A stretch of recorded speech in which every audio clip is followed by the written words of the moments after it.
Bonjour, mon nom est Philippe Dutremble et je vous souhaite la bienvenue à cette minute technique utilitaire qui portera sur une méthode nommée runCommand. La programmation étant une chaîne de procédures, celles-ci font en général appel à des variables en ce qui concerne le fait, par exemple, d'attribuer un nom au document sauvegardé, et ce justement parce que son attribution fait l'objet d'une règle qui en permet l'automatisation. Cependant, dans certains cas, la boîte de dialogue est requise. Pour reprendre l'exemple cité précédemment, si la sauvegarde ne requiert pas d'intervention humaine, la commande model doc extension save as, la plus récente disponible à l'heure actuelle, devrait être utilisée. Si l'affichage de la boîte de dialogue est désiré, l'appel runCommand pourrait être utilisé. Dans cet appel, il y a deux arguments, la commande désirée ainsi que le titre qui pourrait être donné à la commande. Celui-ci remplacerait alors le texte standard de SolidWorks. Si l'argument passé à la section du titre est vide, le nom affiché habituellement par SolidWorks apparaîtra.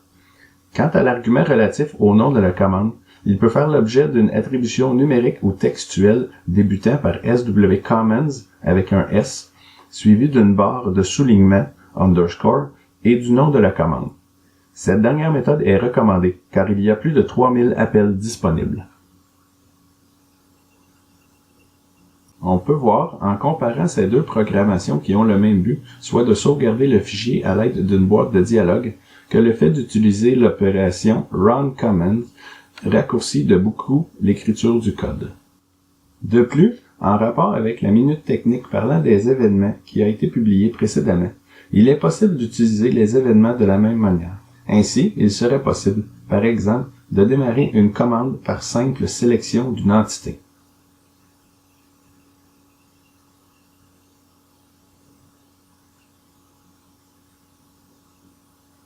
En résumé, avant de se lancer dans la programmation d'une commande à plusieurs paramètres parfois complexes, pourquoi ne pas voir si utiliser la commande runCommand ne répondrait pas aux besoins à combler? Merci!